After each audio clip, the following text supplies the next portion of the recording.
पूज्य स्वामी रामसुख दास जी कहते हैं, आप घर में रहें तो कोई बाधा नहीं आती। बाधा तब आती है जब घर आप में रहता है। नाव पानी में रहनी चाहिए, पानी नाव में रहे तो नाव डूब जाएगी। पानी में नाव खुद भी तरती है और दूसरों को भी तारती है। संसार में लेने के लिए न रहें, देने के लिए रहें। संसार में ममता करने वाला फंसता है, सेवा करने वाला नहीं। ममता छूटना कठिन है, पर ममता रखना असंभव है। भोजन वह बढ़िया होता है जिसमें खाने वाले की अपेक्षा खिलाने वाले को ज्यादा आनंद आता है। ज्यादा आनंद उसको वस्तु देने में आता है जो लेना नहीं चाहता। चोर डाकू को वस्तु देने में आनंद आता है क्या? गृहस्थ में अगर यह भाव रहे कि मुझे सुख कैसे मिले, तो सब दुखी हो जाएंगे, और यह भाव रहे कि दूसरे को सुख कैसे मिले, तो सब सुखी हो जाएंगे। भगवान में प्रेम होने का मुख्य उपाय है अपनापन। भगवान मेरे हैं, इसको पुष्ट करने के लिए दूसरा मेरा कोई नहीं है, इसका चिंतन करना चाहिए। मेरे तो गिरधर गोपाल, दूसरो न कोई। दूसरे मेरे हैं केवल सेवा करने के लिए। भगवान के नाते सबकी सेवा करो तो भगवान के प्रेम में बड़ी सहायता मिलेगी। मैं और मेरा सब भगवान का है। मेरे पर और मेरी वस्तुओं पर भगवान का अधिकार है। त्याग के बिना पारमार्थिक सिद्धि नहीं होती। न प्रेम होता है, न ज्ञान होता है।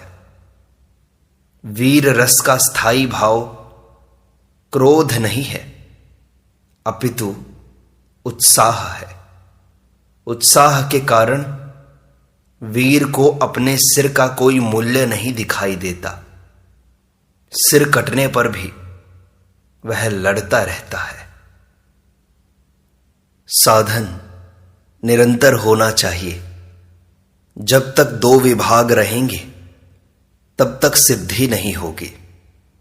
साधन 24 घंटे होता है। संसारी लोगों का जैसा खान पान आदि व्यवहार होता है, वैसा साधक का नहीं होता। साधक के व्यवहार में भी साधन होता है। भजन का विभाग अलग हो और व्यवहार का विभाग अलग, ऐसा नहीं होता। यदि परमात्म तत्व को, तत्व ज्ञान को प्राप्त करना चाहते हैं तो दो विभाग न करें। जो कुछ दिखाई देता है वह सब का सब निरंतर नष्ट हो रहा है। जैसे मृत्यु सबके लिए खुली है, ऐसे ही मुक्ति भी सबके लिए खुली है। भजन न करने वालों के लिए यह कलयुग है, पर भजन करने वालों के लिए यह बड़ा सुंदर समय है। भगवान नाम के पीछे भगवान को आना ही पड़ता है, यह नियम है। परंतु भगवान के पीछे नाम आ जाए, यह नियम नहीं है। भगवान नाम सबके लिए खुला है और जीभ अपने मुख में है, फिर बाधा किस बात की है? भक्ति में भगवत कृपा का आश्रय मुख्य है। भक्तों में अपने साधन का अभिमान नहीं होता, क्योंकि वे अपना संबंध साधन से नहीं अपितु भगवान से रखते हैं। मुझे भजन से, भगवद आज्ञा पालन से कल्याण हो जाएगा, यह उनमें नहीं होता।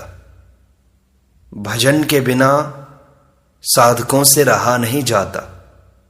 उनको भगवान की याद अपने आप आती है, याद करनी नहीं पड़ती। यदि भगवान को याद करना पड़ता है तो समझें कि अभी भगवान में अपनापन नहीं हुआ। भगवान में प्रेम किसी क्रिया से नहीं होता, अपितु भगवान में अपनापन होने से होता है। भगवान स्वतः अपने हैं, संसार को अपना मान लिया, यही तो गलती है। अपने अंदर कभी भी परमात्मा प्राप्ति की अयोग्यता नहीं माननी चाहिए। परमात्मा प्राप्ति कर्मों का फल नहीं है, अपितु कृपा का फल है। करें व्यवहार और सिद्ध हो जाए परमार्थ, यह गीता सिखाती है। मनुष्य अपने कर्तव्य का ठीक पालन करे तो उसका कल्याण हो जाए। कर्मयोगी का इष्ट देव पूज्य यह संसार है। कर्मयोग संसार की, ज्ञान योग स्वयं की और भक्ति योग भगवान की आवश्यकता की पूर्ति करता है। अपने लिए करने वाला राक्षस होता है और दूसरों के लिए करने वाला मनुष्य होता है। विचार करें, मैं नाम किसका है? शरीर मैं नहीं हूं, क्योंकि शरीर तो बदलता है। ब्राह्मण, क्षत्रिय इत्यादि भी मेरा स्वरूप नहीं है। प्रत्युत यह तो केवल मान्यता है। अवस्था बदलती है, स्वरूप नहीं बदलता। मैं ब्रह्म हूं, यह सीखी हुई बात है, अनुभव नहीं। मैं जीव हूं, मैं आत्मा हूं, यह सीखी हुई बातें हैं, ज्ञान नहीं है। जिसको यह कहते हैं वह मैं नहीं हूं, यह मैं हूं, ऐसे इदमता से कोई जान नहीं सकता। परंतु मैं यह नहीं हूं ऐसे जान सकते हैं। उपनिषदों में भी आया है, नेति नेति। तात्पर्य है कि हम अपने को निषेध रूप से ही जान सकते हैं। हमारी मनचाही हो जाए, यह हमारी कामना है। कामना आपके अंदर पैदा होती है, फिर मन में आती है। यदि आप में खुद में कामना न होती तो फिर उसकी पूर्ति अपूर्ति से आपको सुख या दुख नहीं होता।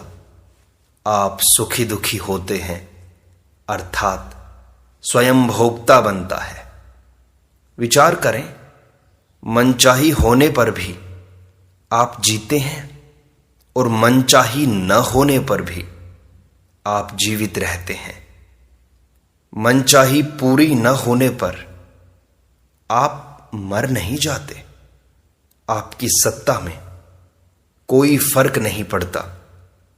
परमात्मा की इच्छा स्व की है और संसार की इच्छा पर की है। अतः संसार की इच्छा ही पतन करने वाली है, परमात्मा की इच्छा नहीं। संसार की इच्छा करने से आप गुलाम हो जाओगे। आप ज्यों ज्यों शरीर की चिंता छोड़ोगे, त्यों त्यों शरीर की चिंता संसार को लग जाएगी। आगे के जन्म का कारण अंतिम चिंतन है। शरीर अंतिम चिंतन के अनुसार होता है और फल भोग कर्मों के अनुसार होता है। सब समय अंत समय ही है। अंत समय हरदम रहता है, क्योंकि ऐसा कोई क्षण नहीं है जिसमें मौत ना आती हो। यदि अंत समय में भगवान को याद करना चाहते हो तो हर समय याद करो। जितना समय बीत गया उसका अंत समय अभी ही है।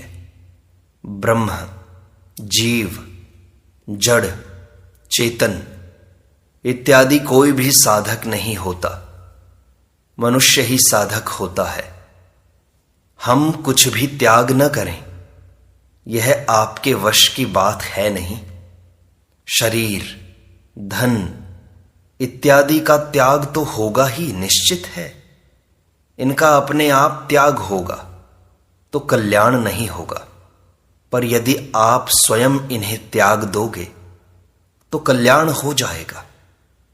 मेरी बातें आपको अच्छी लगती हैं, पर आपकी कल्याण की चाहना न हो तो क्या लाभ है। भोजन बढ़िया मिले पर भूख न हो तो क्या ही लाभ है। लेना ही लेना जड़ता है और देना ही देना चेतनता है। देने में जड़ता का त्याग है। लेना ही लेना पशु, वृक्ष इत्यादि में है।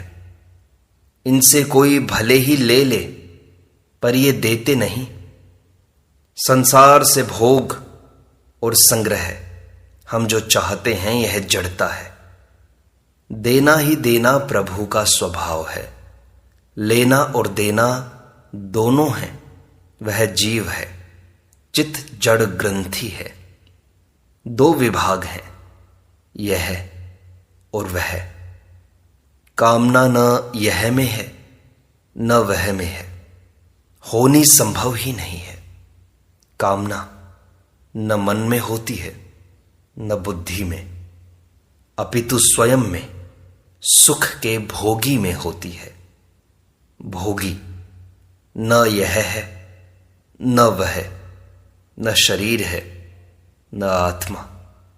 जो अनुकूलता चाहता है, प्रतिकूलता नहीं चाहता, वह भोगी है।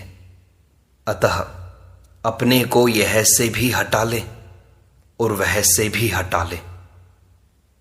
ऐसा करते ही भोगी का नाश हो जाएगा। भोगी का नाश होने पर योग रह जाएगा।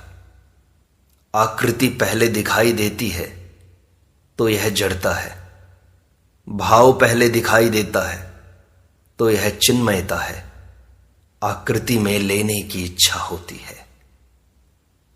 आपको जो ज्ञान विवेक मिला हुआ है उसका अनादर करोगे तो वह लुप्त हो जाएगा, परंतु उसका आदर करोगे तो वह इतना बढ़ेगा कि शास्त्र और गुरु के बिना भी परमात्मा तक पहुंचा देगा।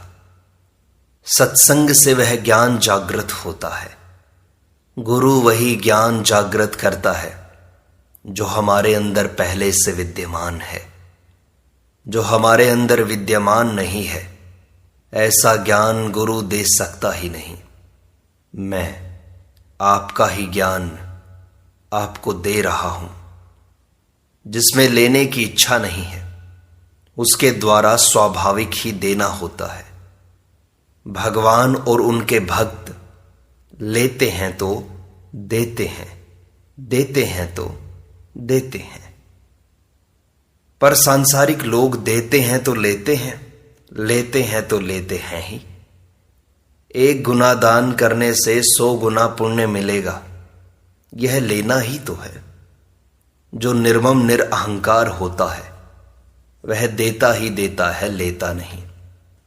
बंधन न सत में है न असत में, तभी मुक्ति होती है। मेरी बात रह जाए यह लेना है।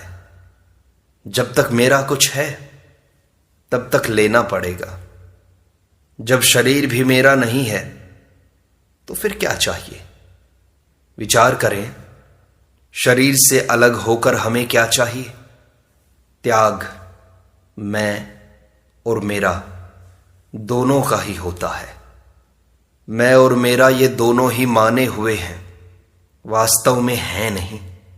दोष न सत में है न असत में, दोष मैं और मेरा में है। मनुष्य, देवता, पशु, पक्षी आदि सब में मैं मेरापन है।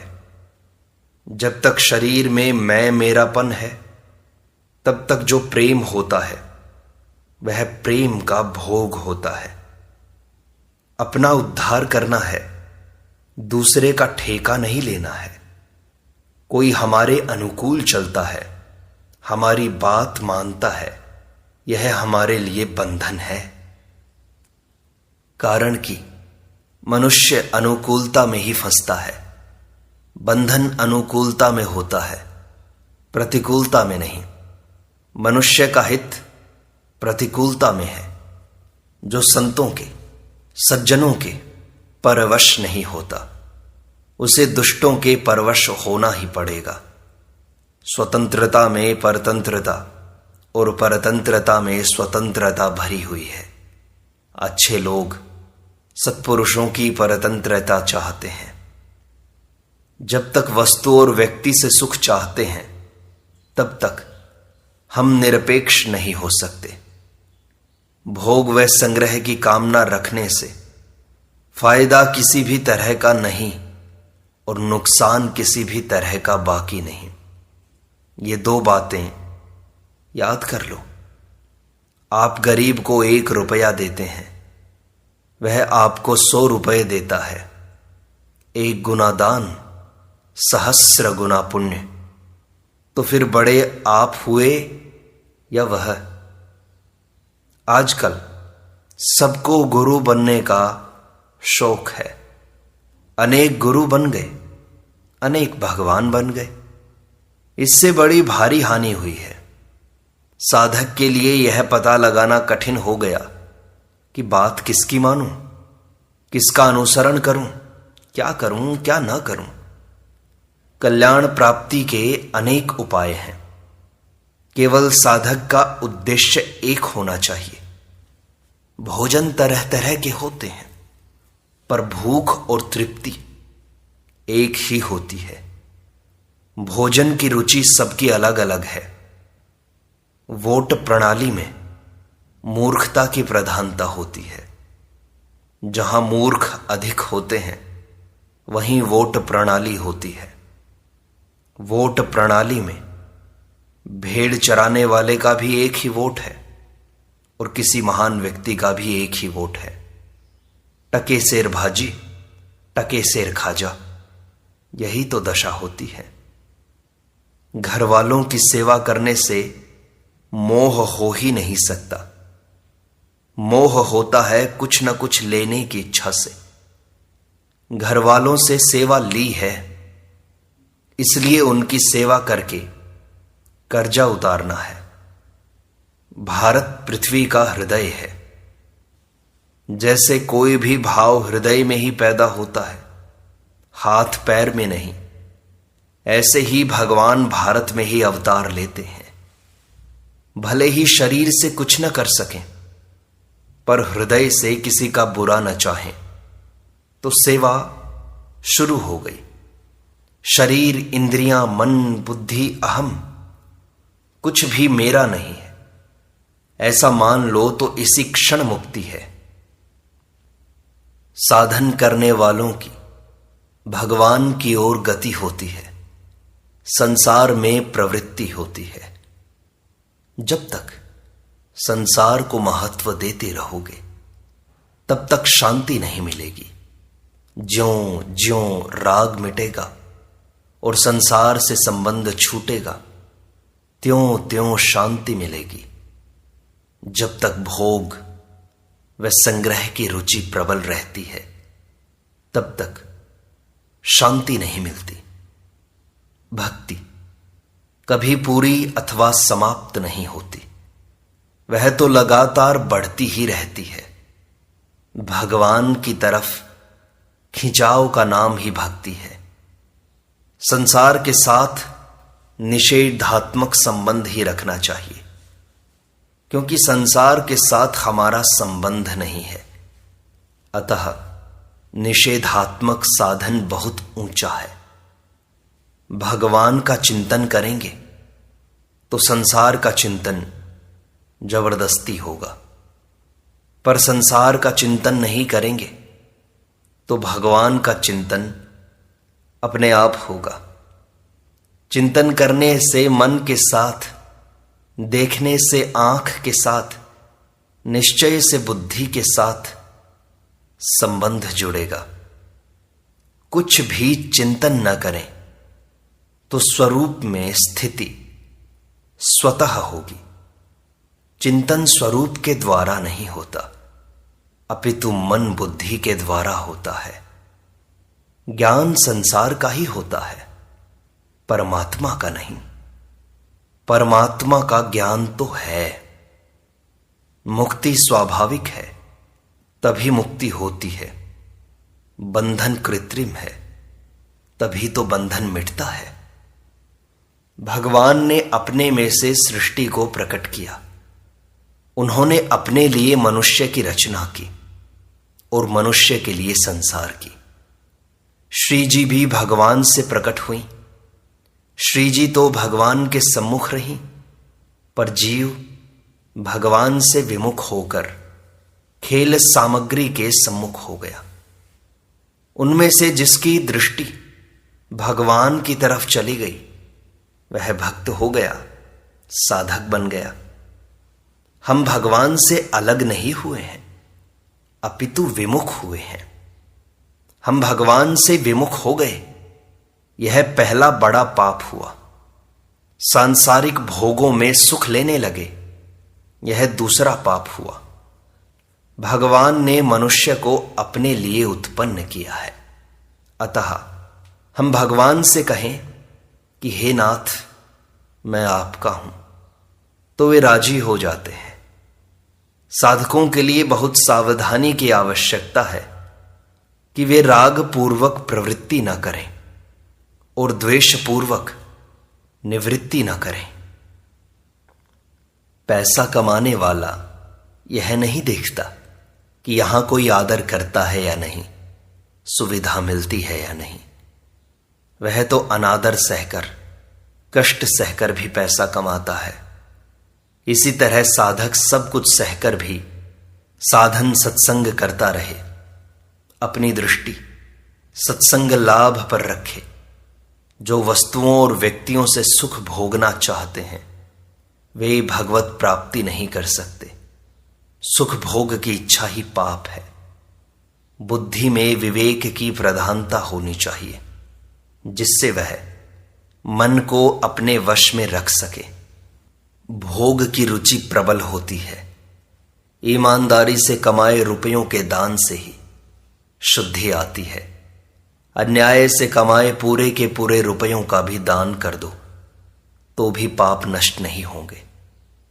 भगवत प्रेम के लिए अपनेपन की जरूरत है, दर्शनों के लिए उत्कट अभिलाषा की जरूरत है।